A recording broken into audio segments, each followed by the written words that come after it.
Assalomu alaykum. Bugun birinchi kadri navbatdagi soni. Bugungi bizning mavzuyimiz foundation bosqichi, ya'ni starter bosqichi haqida bo'ladi. Biz bugungi suhbat orqali ushbu bosqich kimlar uchun, o'zi qanaqa bosqich, unda nima o'qitiladi, undagi muammolar kabi aktual bo'lgan savollarga imkon qadar javob topamiz. Bugungi suhbatdoshlarimiz tartib o'quv bo'limi rahbari Sodiqjon, teacherlarimizdan esa Rushona va Sabrinalar yordam berishadi. Assalomu alaykum, xush kelibsizlar. Assalomu alaykum. Bizda o'quv markazimiz mana deyarli 10 yillik tarixga ega bilasizlar va bizda shu paytgacha, ya'ni yaqin yillargacha starter bosqichi, ya'ni foundation bosqichi bo'lmagan. Birinchi bosqich tabiiyki, ya'ni birinchi bosqich bo'lgan General Englishda va to'rtta bosqich bo'lgan. Birinchi, ikkinchi, uchinchi, to'rtinchi bosqichlar bo'lsa, bizda Sodiqjon foundationga ehtiyoj paydo bo'ldi. Chunki birinchi bosqich, mana o'zingiz ham necha yillik teachersiz, qizlarimiz ham kamida 3 yillik teacher bo'lsa, birinchi bosqich ochganimizda masalan o'quvchilarning saviyasi har xil keladi. Masalan, kimdir 0 holatda keladi, kimdir ozmi ko'pmi ba'zi bilan keladi. Va ularni birinchi bosqichda o'qitish natijasida qanaqadir muammolar kelishni boshlaydi. Ya'ni ba'zisi bor, oson tortib ketadi,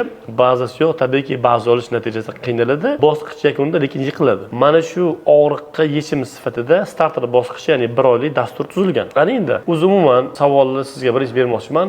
Bu foundation, ya'ni starter kimlar uchun mo'ljallangan o'zi? Starter bir o'quv markazida aytib o'tganingizdek, starter bosqichi birinchi bosqichdan oldingi o'sha tayyorlov bosqichi hisoblanadi. Xuddiki maktabda ham barchamiz o'sha birinchi sinf boshida alifbedan boshlaganmiz, ya'ni harflarni o'rganib, undan keyin ona, ana, non, shunga o'xshagan sekin-sekin shu so'zlarni qo'shib, jumlalar hosil qilib, sekin astalik bilan kirib borgan. Shunga o'xshab ingliz tilini o'rganayotganda ham birinchi navbatda shu dastlabki bazaviy bilimlar deymiz, shu bilimlarni olishimiz kerak bo'ladi. Shu maqsadda shu bilimlarni berib borish uchun foundation bosqichi tashkil qilingan va biz yaqinda o'zimiz ichki bosqichlarimiz uchun rebranding qildik desa ham bo'ladi. Endi foundation deb emas, starter bosqichi deb ataymiz. Ikkalasidan deyarli ma'nosi bir xil. Yangi boshlayotgan o'quvchilar uchun boshladik buni. Ko'pchilik so'raydi-da, o'zi ingliz tilini o'rganmoqchiman, yosh cheklanganmi deyishadi. Mana shunga javob berib keting. Bizda kimlar o'qishi mumkin startmi burada? Starter deganda, ya'ni endi noldan ingliz tilini o'rganadigan ekan,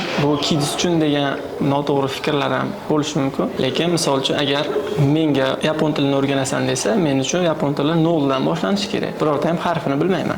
Umuman tushunmayman. Yoki bo'lmasa sizga koreys tilini o'rganasan desa, siz uchun ham yangilik bo'lishi mumkin. Xuddi shu kabi ingliz tilini hali umuman ingliz tiliga kirib kelmagan, yoshi qat'iy nazar, 25 yosh, 45 yosh, balki 50 yoshdir. U agar motivatsiya bo'lsa, qalbida shu o'rganishga ishtiyoq bo'lsa, istalgan odam kelib foundation, ya'ni starter bosqichidan boshlab o'rgansa bo'ladi. Buni yosh cheklanmagan. Bizda ko'pchilikda bor, misol uchun xuddiki rus tilini tushunaman, gapira olmayman deydi-ku, ko'pincha. Misol o'zimizda ham shunaqa bo'lishi mumkin. Ingliz tilida ham xuddi shu, ya'ni bir ikkita so'zlarni bilamiz. Misol uchun mother, father, brother, white, black shunaqa so'zlarni maktabda eshitib qolganmiz, miyamizda qolib ketgan. Shu bilan endi ingliz tilini men ham bilaman, salpa degan tushuncha bor, lekin rostmanasiga ingliz tili bilan shug'ullanish uchun o'quv markaziga sekin tanlash boshlanadi. Agar o'quv markazida shu boshlang'ich nuqtada kelayotgan o'quvchini to'g'ri yo'naltirib, eng dastlabki bazaviy bilimlarni to'g'ri tizimda berilmasa, u kerak bo'lsa motivatsiyani ko'nib qolishiga ham olib kelishi mumkin. Men hozir boyagi savolimni nimaga berganim, yaqinda bir jiyanim bilan gaplashib qoldim. Yoshi 24 yoki 25 yosh bo'lsa kerak. Aka, shu ingliz tilini o'rganmoqchiman, startmi burada. Kimlar bilan o'qiyman deydi. Ingliz tilini endi boshlayotganlar bilan o'qiysan. Yoshim bilan tengmi deydi. Ingliz tilida sen 24 yosh bo'lsang, ingliz tilida 24 yoshmisan, 20 yoshmisan, 50 yoshmisan, ingliz tili uchun 0 bo'lgan uchun 0 bilan o'qiysan. Ya'ni seni kursdoshing, potensial kursdoshing 30 yoshar ayol bo'lishi mumkin yoki 18 yoshar bola bo'lishi mumkin. Eng muhimi shu to'g'ri mindset qo'yib olishadi dedim. Ana endi savol Rushonaga bermoqchiman. Rushona mana ko'proq yuqori etap o'sha 3-4-chi darajada pre-IELTS bosqichlarga ham dars berasiz. O'zi umuman bu menimcha har bitta o'quv markazidagi bo'ladigan oddiy case bo'lsa kerak. Bolalarda yaxshi grammatikani biladi, bilimi ham yaxshi. Balki reading yaxshidir, listening yaxshidir, gapirmaydi yoki gapira olmaydi desam ham to'g'ri bo'lar. Bunda nima muammo deb o'ylaysiz? O'z tajribangizdan kelib javob berishingiz mumkin. O'zi shu o'quvchilarni biladi, lekin bilgan narsasini ayta olmaslik muammosi menimcha hammada bo'lsa kerak. Ya'ni har bir o'rganuvchida, shaxsan o'zimda ham bo'lgan, asosiy sabablardan biri qo'rquv. Ya'ni o'ziga ishonchini yetishmasligida ham bo'ladi. Masalan, aytaylik, aynan o'quvchilardan so'rayotganda shu so'zni noto'g'ri talaffuz qilsam, atrofimdagilar men ustidan kulishi mumkin yoki bo'lmasam o'qituvchimiz menga tanqid qilishi mumkin degan narsalardan qo'rqqani uchun ham aytmaslikni va jimlikni haligi afzal ko'rishadi. Katta bosqichlarda ham xuddi shunaqa. Shuning uchun o'quvchilarga ko'proq nima deydi, imkon berish kerak. Gapirtirish kerak ularni. Xato bo'lsa ham, noto'g'ri qilishsa ham, aynan o'sha ishni qilishga majburlash kerak desa ham bo'ladi, chunki xatolar bizni o'stiradi. Nothing is perfect deyiladi. Endi shu narsalar orqali o'quvchilar o'rganadi har bitta qilgan xatosi bilan. Zo'r. Endi Qodirjon, mana shu savolga siz javob bersangiz, ya'ni hozirgi so'rayotgan savolga foundation tarafidan javob bersak, ya'ni foundation bosqichi, ya'ni starter bosqichi bu muammoga qanaqa yechim beradi va tizimni keladi desak, ya'ni asosini qisqaroq qilib tushuntirib bersangiz. Shu Ruxshonaning gapiga qo'shimcha qilmoqchi edim. Dastlab qo'rquv degan masalada shaxsan o'zimni hayotimda bo'lgan to'qim emas, real holatda maktabda ingliz yaxshi o'qimaganmiz. Endi inglizga kirib kelish jarayonida o'sha paytda kollejda o'qirdim. O'sha holatdagi bola bo'lgan men ham ranglarni bilaman, ota-onani bilaman bo'ldi. Lekin o'zimga ishonchim bor. Matematikani bilaman, ona tilini bilaman. Shu o'qitishsam kerak inglizni deb o'ylayapman-da. Keyin ingliz tili o'qituvchimiz taklif qildi, kurs ochilgan ekan. Kirdim, qarasam, Qizil Murphy bor, kitob ham o'qigan. O'sha Murphy kitobdan o'tishayotgan ekan. Endi haligi xonada kollejdagi eng haligi elitniy o'quvchilar o'tirishibdi. Qizlar ham juda bir zamonaviy, o'g'il bolalar ham hammasi kostyum shimada yuradigan. Endi men birinchi marta kirdim xonaga, hali ingliz tilini boshlamaganman. Kirsam, present continuous o'tishayotgan ekan. Qizil kitobga qarab o'tirdim, Murphy birinchi marta ko'rdim. Qarasam, shunchaki to be qo'yish kerak ekan. Bir marta aylanib keldi, sodiqcha o'qiysanmi dedi. Yo'q dedim. Ikkinchi marta aylanib keldi, yo'q dedim. Qarasam, hamma qo'yyapti, oddiy. Endi qo'yar ekan oyga, t-shirtga iz qo'yar ekan. Men ham hozir qo'yib beraman dedim. O'qiysan, o'qiyman dedim. O'qidim. He is living in the Counter Strike deganman-da.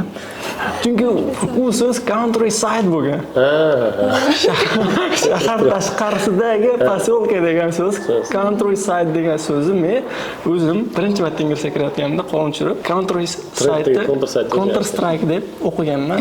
Hali onada gurr etib kulgu bo'lgan. Endi o'sha joyda ishoninglar, shundan keyin 1 yil o'qimagan inglizni. Ya'ni aytmoqchimanki, Ruxshona aytganday qo'rquv tomonlama bo'lishi mumkin. O'sha joyda menga bergan qo'rquvni ta'siri salbiy bo'lgan va men 1 yilgacha ingliz tiliga yaqinlashmaganman. Undan ko'ra futbol o'ynab yurganim yaxshi ekan deganman. To'g'risi, umuman ingliz tilidan ko'nglim sovigan. Gruppadan chiqib ketganman. Bittagina so'z meni 1 yil ingliz tilidan o'sha chetga surib qo'ygan, sovutib qo'ygan. Aytmoqchi bo'lganim, shu joyda ham ko'rishimiz mumkin. Ingliz tiliga yangi kirib kelyaptimi? Qaysidir o'quvchi u ishonchli tizim bilan kirib kelish kerak. U juda ham nozik bo'ladi. Xuddiki foundationda o'qish chaqaloq gapirish qancha muddat oladi, to'g'rimi? Bitta chaqaloq chiroyli gapirib, o'z fikrini ifodalash uchun 3-4 yoshdan boshlab shunaqa o'zining gapini bemalol ifodalashni boshlaydi. Bemalol emas, anchagina gapiradi. Bu degani 6-7 oyda o'zi aslida gapirish noreal holat desa ham bo'ladi.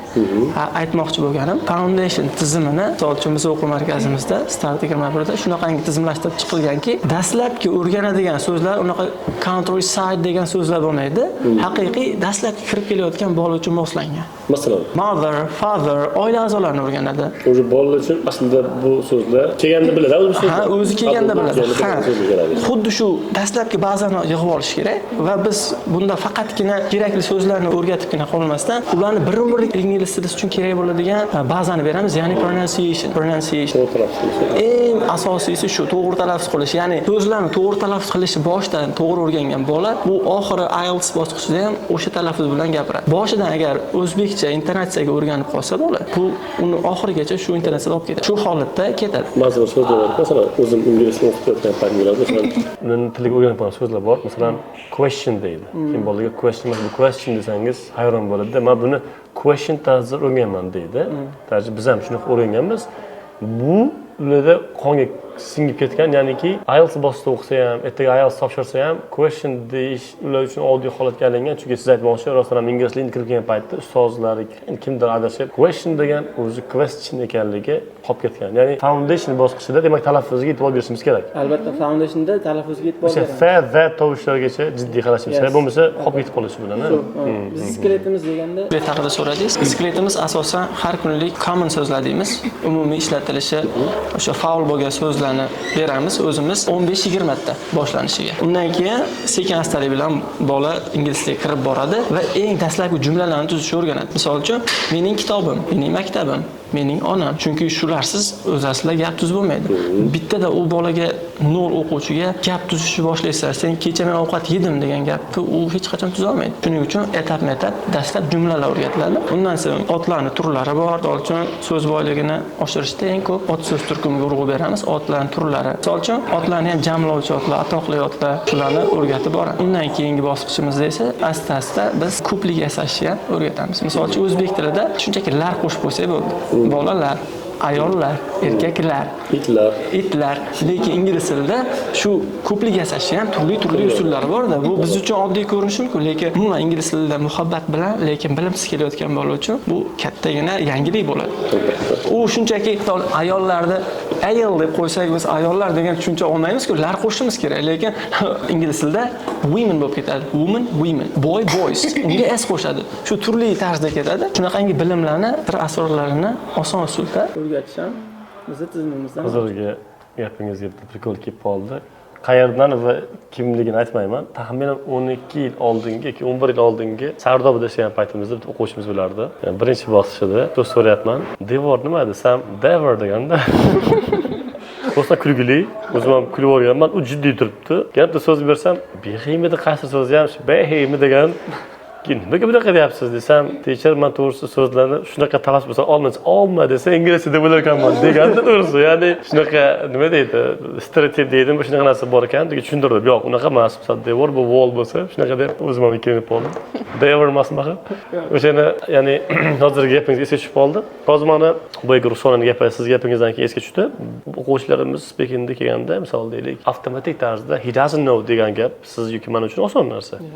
Lekin ba'zi o'quvchilar shuni avtomatlashtirish uchun sekin gapiradi yoki tez gapirgan xato qiladi.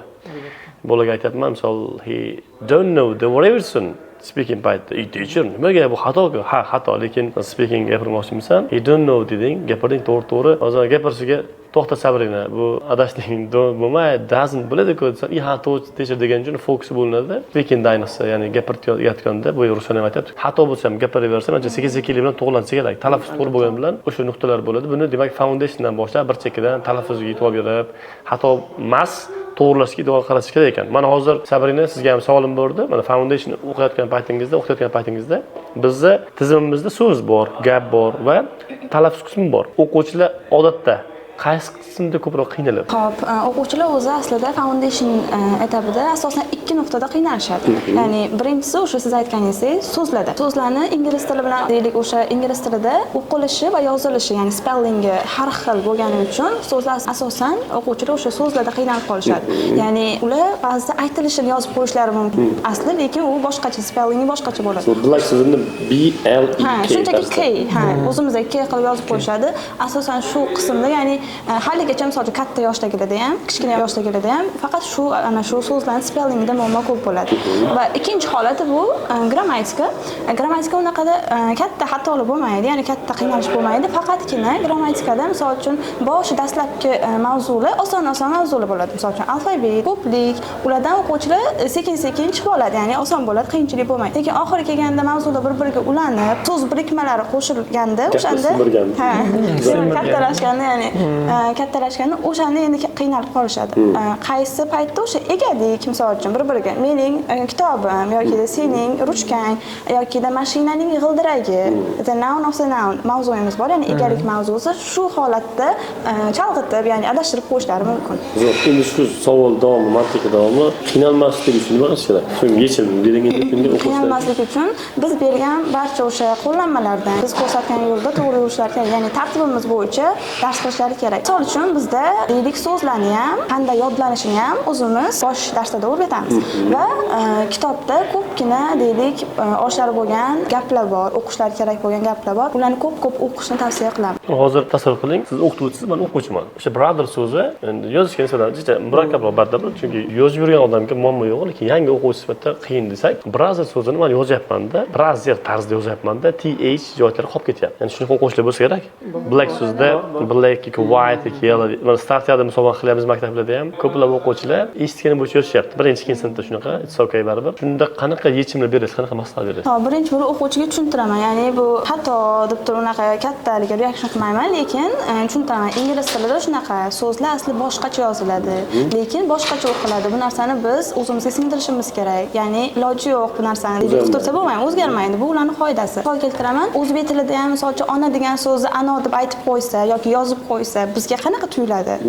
G'alati tuyuladi. Demak, ingliz tilida ham o'zi bergan o'sha so'zni xuddi shunaqa yozishimiz kerak. Birinchisi singdiraman o'quvchilarga, o'rgataman. Va agar yozilishida ularda ko'p xato bo'layotgan bo'lsa, yozish tarzida, ya'ni xotirani yaxshiroq qilish uchun yozib turib o'sha so'zni ko'p, misol uchun 5 marta, ba'zilarda 10 marta o'sha so'zni ko'p yozsangiz, yozilishi esda qoladi. Aytilishini uni shunchaki pronounce qilib turib chiqarsa bo'ladi. Masalan, sizdan insightim hozir, deylik o'sha countryside so'zi. Masalan, countryside so'zini esda qolish uchun bitta yo'li, demak, siz aytgan gapdan yozish kerak. Bir martami, ko'proqmi? Demak, 10 marta yozsa, sekin-sekin haligi narsa odat tushganishi mumkin. Shu haqida gapirganda bitta narsa ko'rib qoldim. Chorsidagi filialda bo'lsa kerak, o'quvchi yozgan, men solgan shekilli daftarga yozgandim. Haligi so'zni qayta yozgan. Faqat birinchi so'z xato yozib olgandi. Shu birinchi so'z xato yozilgan qaysi so'z? Shu bilan hammasi xato ketganki, tushuntirdim. Birinchi so'zni ustozingiz doskaga yozdim, ha, xato ko'chirgansiz. Mana bunda deylik i nuniga ey bo'ladi deb aytsam ketdi-da. Ya'ni shunaqa bo'lishi kerakki, insight olganim hozir o'sha vaziyatdan va gapingizdan. Demak, biz doskaga qaysidir so'zni, deylik countryside, black so'zini yozib oling deganimizda bitta tekshirib qo'yishimiz kerak. Chunki o'quvchilarimiz ingliz tili mutaxassisi emaski, J bilan G ni, A bilan I ni farqiga bormasligi mumkin. Oddiy browser so'zida B R O emas, deylik A tarzida ko'chirib olsa, shu bilan o'sha so'z noto'g'ri ketib qolishi mumkin. Xo'p, Rusonni siz shunaqa holatdagi o'quvchilarga qanaqa tavsiya berasiz? Ya'ni yozyapti-da, J nuniga J yozib qo'yapti. Misol black so'zda ham B L E K qilib yozyapti. Ko'proq shu so'zda xato bo'ladi. Birinchi bunaqa muammolarga duch keladigan o'quvchilar bo'lsa, albatta ularga alfabetni ko'rib chiqish kerak. Ya'ni so'zlarni takrorlash kerak. Aytaylik, o'qoq 5-etapda o'qisin, 4-bosqichda o'qisin, farqi yo'q. Shu har bitta ingliz alifbosidagi so'zlarning o'qilishini bilib olish kerak. Ularni tanimayapti, demak xato qilyapti. Eshitilishini bilmaydi yoki bo'lmasam ko'p o'quvchilarda bo'ladi. Bitta so'z xato bo'libdi-ku, tekshir olavermaysizmi deb o'zlari aytishadi, lekin bu noto'g'ri hisoblanadi. Hali Sabrina aytgandek, bizdagi ham xuddi ota so'zini a bilan yozib qo'yilishi ham noto'g'ri hisoblanadi. Ingliz tilida ham xuddi shunaqa. Endi yechim sifatida ko'proq mashq qilish kerak. Nima deydi? Takrorlash kerak-da. Hamma narsani takrorlash bilan mukammallashtirsa bo'ladi. Masalan, sonlarda xato qilyaptimi, so'zlarni yozilishda xato qilyaptimi, kimdir aytib tursa, albatta pair work tarzida kimdir bilan ishlab, unga 10 ta so'z aytsa, ularni yozib, keyin albatta tekshirib, to'g'ri javobdan o'zicha tekshirib olsa, menimcha unaqa samara bermaydi, chunki aytib o'tganingizdek, ular mutaxassis emas. Shu tarzda davom ettirishsa, albatta menimcha shu yordam beradi. Foundation degan savol berib ketishim kerak. Foundation o'quvchilariga pair workda sherigi bilan ishlash yoki ustoz bilan ko'proq ishlagan yaxshimi, ChatGPT yaxshimi deysiz? Chunki bu so'z har podkastda eslatyapmiz-da, chunki overusing degan so'z bor yo bilmayman, lekin shunaqa bo'lib ketyapti menimcha. Ya'ni kerakdan ortiq ishlatyapti-da. Yoshlarda ko'p ko'raman. Misol, yaqinda IELTS etapidagi qaysidir teacher bilan gaplashib bo'lganimda lack of ideas deyapti, ya'ni g'oya pasayib ketgan o'quvchilarda, chunki чересчур deydi, чересчур narsaga tayanib qolyapti intellektga va oqibatda real examga kirganda yoki mock holatga kirganda ham bolalar qiynalyapti. Foundation o'qiyotgan o'quvchi uchun umuman telefonga mayli ChatGPT kerakmi o'zi? Siz baribir ishda ko'p foydalanasiz-ku, siz tizim ishlashda boshqada. Biz o'zi aslida tizimimizda Foundation uchun ham faqat Foundation, qolaversa barcha bosqichlar uchun ham o'zi maxsus tartibga bir kitoblar ishlab chiqilgan. Bizning kitobimizda har bitta dars lesson qilib ajratib qo'yilgan, yodlaydigan so'zlari bor, o'rganadigan jumlalari bor va worksheet bor. Ya'ni uyda o'sha o'rgangan mavzusini takrorlab, mustahkamlab kelish uchun mashqlar berilgan. Bitta kitobda hamma narsa jam bo'lgan. Endi o'zi aslida ChatGPT nima uchun ishlatiladi? Misol uchun qaysidir so'zni tarjimasini qidirish uchun kerak bo'lishi mumkin. Foundationga ChatGPT umuman meni fikrimcha kerak emas. Sababi biz mana 2026-yil fevral oyida Foundation, ya'ni Starter kitobimizni yangi edition chiqardik. Bunda har bitta kunlik lessondagi so'zlarni qanday o'qilishini biz QR kod qilib joylab chiqqanmiz. Kitob sotib olsa bo'ldi. Shunchaki QR skanerlaydi, o'sha darsdagi barcha so'zlarni qanday o'qilishini, audiolarni bola eshitib yurishi mumkin. Va mavzudagi jumlalar, iboralar barchasini ham biz inglizchasini qanday o'qilishini QR kod qilib qo'yib qo'yganmiz. Shu joyda bemalol faqatgina kitobdan foydalangan holda Demak, ChatGPT umuman kerak emas. Ha, umuman ota-onalar ham so'raydi. Yaxshi taraflari bor, misol telefonni ham, laptopni ham hamma narsani foydali va zararli taraflari bo'lganda ChatGPT ham o'zi yaxshi narsa. Agar to'g'ri foydalansak, menimcha ChatGPT haqida alohida podkast qilishimiz kerak, chunki bu juda katta mavzu. Bu bir oy davom etadi. 4,5 hafta desak, to'g'ri 4 hafta emas, 4,5 hafta. 4,5 haftada iloji bo'lsa ichiga kirsak, ya'ni o'zi aynan nimalarni o'rganadi bola va nima uchun ularni o'rganadi haqida gapirsangiz. Va undan oldin savolim bor edi, hammaga tegishli. Alifboni yodlash kerakmi? A B C D E qilib yo ko'rganda G ekanligini, J ekanligini ajratish muhimroq talaffuz qilgan holatda qaysi biri? Birinchi yodlash, misol yodlash emas u. Yodlash deganda men o'rganib olish kerakligini nazarda tutdim. To'g'ri, quruq yodlagandan foyda yo'q. Masalan, biz ham o'quvchilar speakingni oshirish uchun 30 talab so'zlarni yodlab oladi-da, undan keyin ularni ishlata olmaydi. Bundan foyda yo'q. Uni o'rniga o'sha so'zlarni ajratib olish kerak. O'rganib chiqish kerak. So'zga qaysida urg'u tushadi, masalan, yoki qaysi biri cho'ziqroq talaffuz qilinadi, qaysi biri qisqaroq talaffuz qilinadi. Albatta, mana shu tovushlarga ham, harflarga ham shu narsalarga e'tibor berish kerak. Ya'ni farqini bilib chiqamiz. A bilan E ni ko'rganda ajratish muhim bo'ladi. A B C ni yodlagan o'quvchilar borda, ko'rganman ham, kuzatganman. Lekin yozib nima desangiz, bundoq qiladi.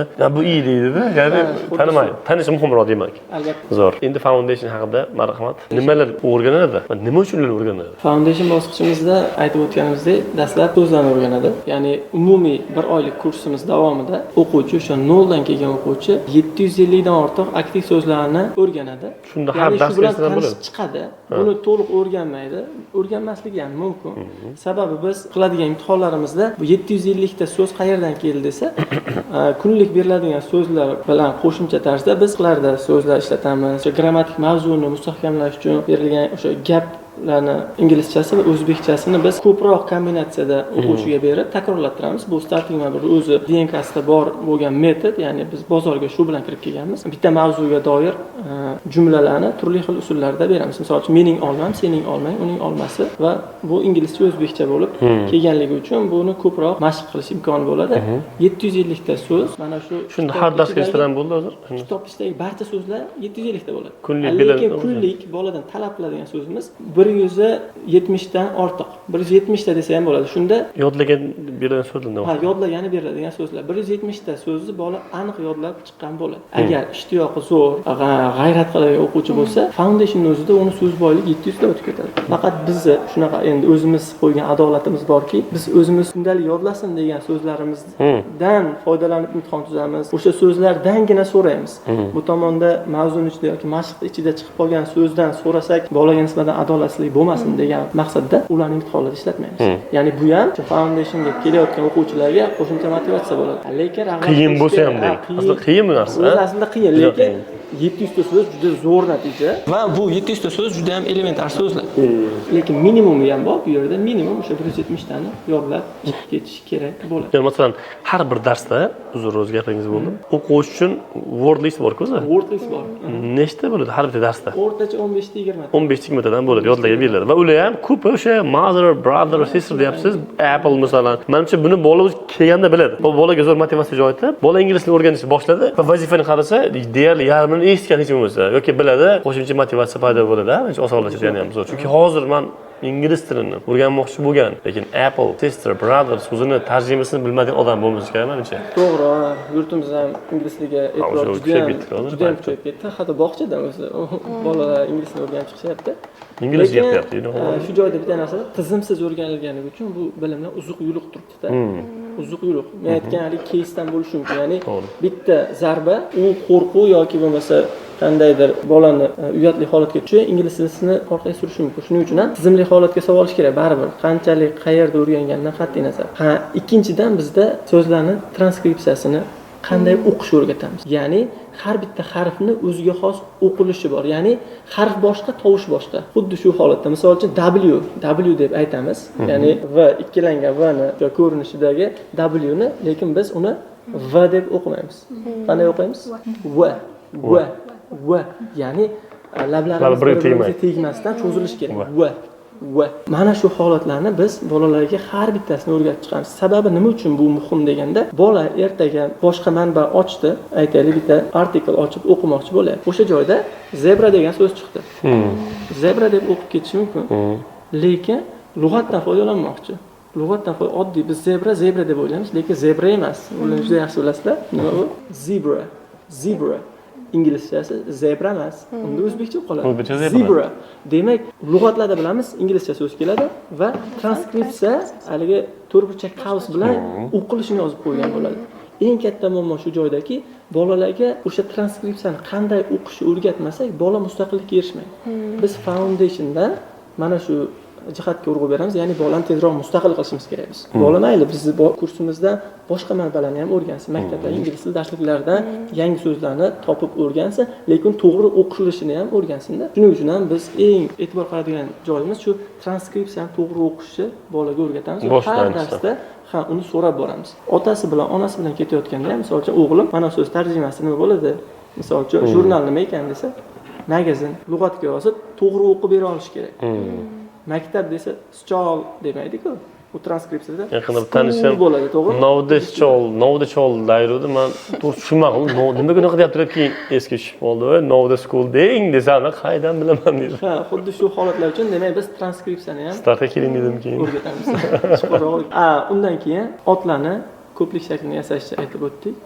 Bunga o'tamiz va egalik shaklini yasashni o'rganamiz. Ya'ni mening, sening, uning va undan keyin birorta shaxsga, masalan, Sardorning, Abrorning, Alexning, O'zbekistonning bayrog'i, misol uchun, qishlog'imizning daryosi. Shu kabi sekin asta jumlalarimizni siz aytganingizdek semirtirib boramiz. Bu ham o'quvchiga dastlabki bazani tuzib olish uchun juda katta yordam beradi. Demak, birinchi bosqichga bola borganda ozmi ko'pmi so'z bazasiga ega bo'ladi. Albatta. Tabiiyki, bu misol hozir biz ham dedik, yangi yapon tili, koreys tili dedingiz. Koreys tilida misol dedik 100 ta so'z o'rganmasak boshida, grammatika o'rganishni boshlasak, menimcha ancha oson bo'lsa kerak. O'sha orqali. Hozircha mana nimaga aynan shu mavzuda tanlangan? Egalik, ot deyapsiz. O'sha nimaga aynan shu mavzuda tanlangan? Boshqa zamon tanlanishi mumkin, masalan, present simple yoki to be tanlanishi mumkin, masalan. Lekin siz aytmoqchisiz, o'sha otlar, egalik shakli, ko'plik, masalan, nimaga tanlangan foundationlar uchun? Buni mantig'i o'z-o'zidan bilishimiz mumkin. Dastlab birinchi bazani shakllantirishimiz kerak bo'ladi. So'z bilmagan o'quvchi qanday qilib gap tuzsin? Ba'zi bir o'quv markazlarida bo'ladiki, bitta kitob beriladi. Siz so'z yodlashingiz kerak. 0 bo'lib bordingiz va shu kitobdan 2 bet ichidan chiqadigan hamma barcha yangi sen uchun yangisi bo'lgan so'zlarni yodlab kelasan, daftarga yozib yodlab kelasan deb buyruq beriladi. Bu joyda so'zlar advanced darajada bo'lishi mumkin, intermediate bo'lishi mumkin, pre-intermediate, ya'ni so'zlarning ham darajasi rank bo'ladi va darajasi bo'linadi. Biz qilib chiqqan tizimda so'zlar boshlang'ichlar uchun mazza qilib o'rganadigan so'zlar. Siz so'ragan aynan nima uchun shu otlar, egaliklar, shular beriladi deyapsiz. Bu dastlabki hazm uchun osonroq hazm bo'ladigan strukturlar hisoblanadi. Ya'ni hozir yangi tug'ilgan bolaga ham ona sutidan keyin kachasi bor o'zini maxsus. Keyin sho'rva suyuq ichsin deydi. Keyin sekin jamiyatdagi bizga qo'shilib, haqiqiy ovqat yeyishni boshlaydi. Step by step qiynalmaslik uchun. Bundan tashqari birinchi bosqichdan o'sha siz aytganingizdek keyin kattaroq mavzular boshlanadi. Misol uchun, men maktabda futbol o'ynayapman yoki men futbol o'ynayapman deb aytish oson, lekin foundationda o'rgangan strukturasi mening singlim futbol o'ynayapti deyish bu boshqa daraja bo'ladi-da. Ya'ni foundationda bola mening singlim deyish o'rganib chiqadi. Maktabimizning qorovuli uxlayapti. Qorovul uxlayapti bilan maktabimizning qorovuli uxlayapti. Bu daraja boshqa beradi-da. Ya'ni maktabimizning qorovulini qanday yasashni o'rganadi. Misol maktabimizning qorovul degan narsa o'z aslida noun of noun strukturasi bilan yasalishi kerak. To'g'rimi? Chunki jonsizga jonli tegishli bo'lyapti. Buni hozir gaplashayotganimizda biz tushunamiz, lekin inglizda yangi kirib kelgan odam uchun bu juda normal yangilik bo'ladi. Albatta. Shuning uchun ham mana shu jihatlarni o'rgansa, keyingi bosqichlarda bu o'quvchi haqiqiy o'ziga yarasha boshqa darajada o'qishini davom ettirishni tanlagan. Demak, siz aytmoqchisiz, gapingizga olgan insightim, foundation, ya'ni starterni o'qib chiqqan bola bilan birinchi bosqich to'g'ri kelgan bolani o'rtasida farq bo'ladi. Juda katta farq bo'ladi. Foundationdagi bola, misol ota-onalar baribir ko'proq B nuqtaga tezroq borishni xohlaydi, muddat xohlaydi, lekin bir jihati borki, bir oy bilan asli ko'p narsa o'zgarib qolmaydi. Ya'ni starter bu qaysidir ma'noda brainstorm, ya'ni birinchi kirish qismiga oson bo'lishi uchun ko'p ota-onalar so'rashsa o'zim ham tavsiya beraman. Bola ingliz tilini o'qiganmi? Bolam maktab darajasida ingliz tilini o'qigan, kurslarga bormagan desa, u bola zo'r ziyrak bo'lsa ham, aqli juda bir skill zo'r kuchli bo'lsa ham, foundationdan boshlab tavsiya qilaman. Nimaga? Chunki foundation bir kirib chiqsa, o'ylaymanki, bir haliga bastaga tashlashdan oldin ham badaniga suv tegizasiz-ku, xuddi o'sha bo'lib. Albatta, keyin oson kirish bo'ladi va tempga tushgandan keyin tezlik yaxshi bo'ladi deb o'ylayman. Xo'p, mana sizlarga o'qituvchilarga savol beraman shu joyda. Real holatdagi sample bilan gaplashaylik. Biror bir o'quvchini aytinglar. A nuqta va B nuqtasi, ya'ni foundationga keldi. Qaysi o'quvchingiz? Xohlasangiz ism bilan ayting. Qanaqa holatda edi? Va bir oyda qanaqa o'zgarish bo'ldi? Siz boshlab bering, O'sona. Aniq ismlari ham esimda. Oxirgi marta o'qitgan gruppamda deyarli hammalari yaxshi natijalar bilan keyingi bosqichga o'tishgan. Birinchi kelishganda so'zlarni talaffuzini ham haligi qiynalishardi, talaffuz qilisha olmasdi. Keyin darslar davomida ularni qiziqtirib, TLC dasturi bo'yicha o'rgangan metodikalarimizdan foydalanib, o'quvchilarga har tomonlama yordam berishga kirishdik va bir oydan keyin ularda o'ziga bo'lgan ishonch va o'sha o'rgangan narsalarni bemalol qo'rqmasdan foydalana olishlik qobiliyatini o'zlarida shakllantirishdi. Hozir yaqinda ko'rdim, o'sha o'quvchilarim, foundationda o'qitgan o'quvchim Abdurov degan bola bor edi, sherigi ham bor edi. U to'xtatibdi, lekin Abdurov hozir 4-bosqichga yetib boribdi, adashmasam. Ko'rganimda shunaqa bo'ldi, xursand bo'ldim. Foundationda o'qigan, lekin to'g'riga yetib boribdi. O'qituvchilar bilan gaplashib tursam, o'qishlari yaxshiligini, keyin qiyinchiliklar bo'lmaganligini ham aytib o'tishdi. Qolgan qizlar ham bor edi. Qizlarda ham qiziqishlari bilan bemalol shu masalan kunlik so'z birikmalarini, masalan mening, sening aytib o'tirgandek ko'rsatish olmoshlari bilan biror bir narsani, obyektlarni ko'rsatishi bemalol o'rganisha oldi. Yoki bo'lmasam aytaylik, telefondan qanaqadir ingliz tilidagi nimadir chiqib qolsa ham, qiynalib bo'lsa ham o'zlari harakat qilib tarjima qila oladigan darajada bo'lib qolishgan. Shunaqa bo'lgan. Sabrina, sizda shunaqa o'quvchiga misollar bormi? Ya'ni haqiqatdan 0 kelgan, bir oydan keyin yaxshigina progress. Bu aslida ko'p bo'lsa kerak o'quvchilar. Bir o'quvchim bor edi. Menda 1 yil bo'lyapti o'qiganiga, ya'ni o'sha foundation bosqichidan boshlagan. U haqiqiy haligi kasbga berilgan, shunaqa bola edi-da, ya'ni haligi o'qish sohasida bo'lmagan, hech haligi unaqa qiziqib ko'rmagan bola edi, lekin o'sha endi ishimizga kerak bo'lib qolishi mumkin, qiziqdim deb kelgan. Keyin hozir mana haligacha haligi yozib turadi, aytib turadi, xabarlashib turamiz. Ikkinchi etapga o'tgan, ikkinchi etapni endi boshlash kerak. Boshida qiynalgan, ya'ni natijalari o'rtacha bo'lardi, unaqa yaxshi unaqa o'qimasdi. Ya'ni boshida qiynalgan. Birinchi, ikkinchi, uchinchi darsda keyinchalik o'sha ko'proq mashq qilish orqali teacher men bu so'zni baribir men yoza olmayapman, baribir chiqmayapti. Ya'ni shunaqa qiyinchilikni olishlar bo'lardi. Vaqt o'tib o'sha foundation etapida ishonch bildirib, ya'ni bo'ladi, faqat o'sha ko'p mashq qilish kerak, qaytaring ko'proq, chiqadi deb foundation oxirlariga kelganda o'zi anchalik moslashib qolgan, moslashib o'rganib ketgan.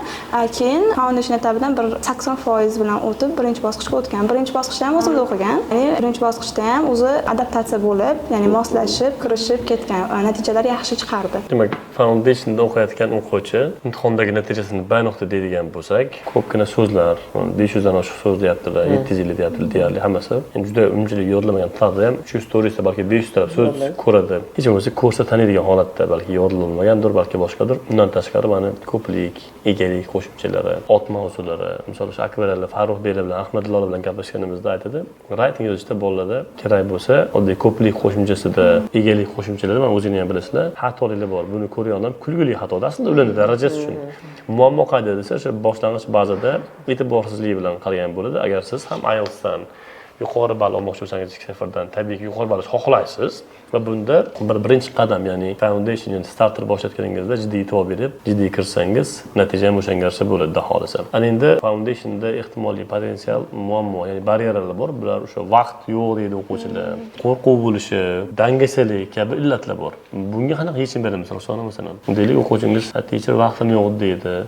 sezib turibsiz dangasalik qilyapti yo bo'lmasa haqiqatda qo'rquv bor ya'ni tilga nisbatan masalan o'zimizni ishxonamizdagi Bobur aka bor Oqshodada o'qigandilar 2 yil yoki 3 yil avvalgi vaziyat Bobur aka aytyapti menga ingliz tilini o'qimadim rus tilini o'qiyman deb so'radim nimaga ingliz tili emas desam ingliz tili qiyin deyapti hali o'rganib ko'rmagan try qilib ko'rmagan odamni gapi mindset shunaqa keyin aytdim baryera bor miyada aslida unaqa emas desam yo'q qiyin ingliz tili Oqshodaga kirib adamsan bir hafta o'qigandan keyin so'rayapman mening ismim nima desam my name mening otam my father savollar shunaqa ketyapti avtomatik javob chiqyapti mana bilasizku desam bular oson narsa-da hamma narsa oson narsadan boshlanadi deb aytaman ya'ni bu ham menimcha qo'rquvga mos bo'lsa kerak ho'p Nurxona shunga qanaqa javob berasiz ya'ni o'quvchilarga qanaqa maslahat berasiz shu vaziyatlarda Xo'p, vaqt masalasida hozir ko'pchilikda shu muammo bo'lyapti menimcha. Bizga o'zim adashmasam o'qiyotgan 5-bosqichdamidim o'qiyotgan paytim Akbar Ali teacher o'rgatgandilar. Vaqtim yo'q desam, bo'ldi hozir sizni kunlik tartibingizni ko'rib chiqamiz birgalikda deganlarda doskaga yozib chiqqanlar.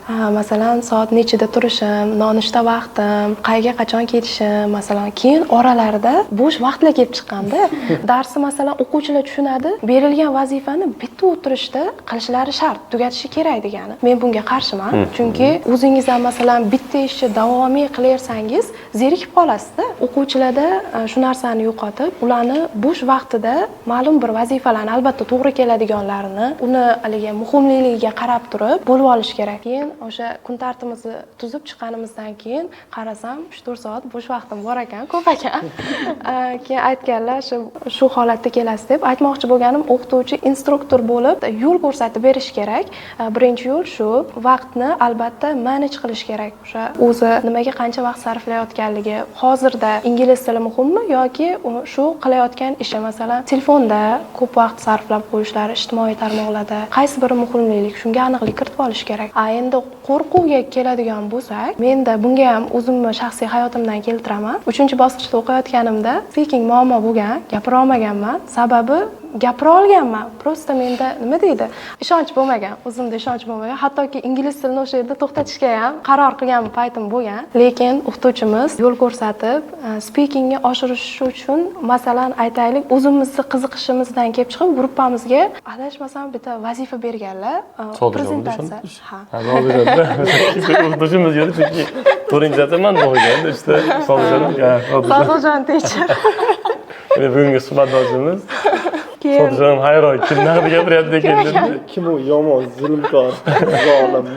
Keyin xullas dars paytida o'sha qiziqishimizdan kelib chiqib turib, prezentatsiya mavzularini bo'lib berganlar.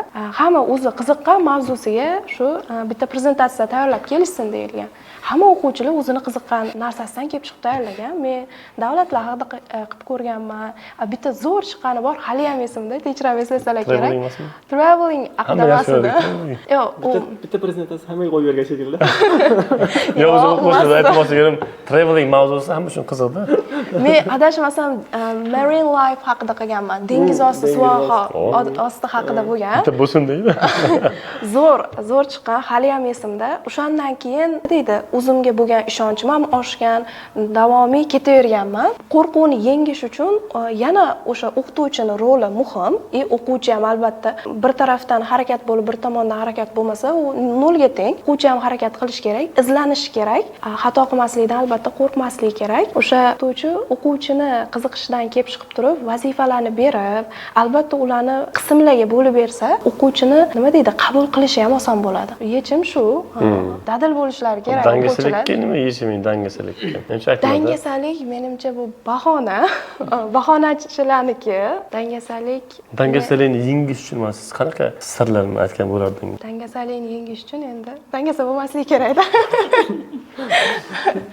Yo'q, bunga yechim tarzida aniq maqsadi bor inson dangasalik qilmaydi. I was coming to this deydi. Ha, maqsad bor odam. Ha, maqsadi bo'lish kerak-da. Masalan aytaylik, 8 olmoqchimi o'quvchi 8 olish uchun shunchalik mehnat qilish kerak-da. 8 olmoqchi bo'lgan odam u, lekin foundation bo'lsin, xoh 4, xoh 3-bosqich bo'lsin, u mehnat qilmayaptimi? Demak, unga loyiq emas. o'sha ballga hatto 7-5,5 olish uchun ham o'shanchalik mehnat qilib qo'yish kerak uni. 8 omad sabab chiqib qolishi mumkin. Men dars qilmayapman, o'qiyapman-da, darsga qarayapman-da, bo'lib xudo xolasa o'qib qolarman deymiz, avvalo. Jackpot emasda. Jackpot emas. Ya, zo'r javob bo'ldi. 8. Omad bo'lib chiqishi mumkin. Yo'q, uning uchun ham albatta bilim bo'lish kerak. Agar oldin 9 yo 8 yo 8 chiqadi. Yaqinda eshitdim, muhibba aytganda bittasi ish sarf kelgan ekan, 8 olib, 7 nima olgan ekan. Ya'ni bo'lishi mumkin, ba'zi qaytishi ham. O'quvchilar siz aytmoqchi, demak, oldin erishmagan narsaga erishish uchun qilmagan ishni qilish degan maqol o'rgatdim. Ambitsiya 8 bo'lsa, lekin munosabat 5,5 bo'lsa, 8 qilish chiqish qiyin. Chunki speakingda siz bilasiz, darajangiz 5,5, 6. Udachniy chiqqan taqdirda ham 6,5 chiqishi mumkin, 7, lekin 8 ham chiqishi. Shuning uchun omadga tayinmaslik kerak IELTSda, qaysi ma'noda? Mehnatga harakat qilib, astoydil bo'lsangni, unda 8 chiqishi mumkin. Bu narsa munosabatga ham bog'liq. I can do it. Men buni qila olaman deb kirishsangiz, o'ylaymanki eplaysiz. Bizda vaqt chegaralangan, bizda to'g'risi, qanday xohlardik yana biror soat suhbatlashishni, bizda vaqt chegaralanganligi uchun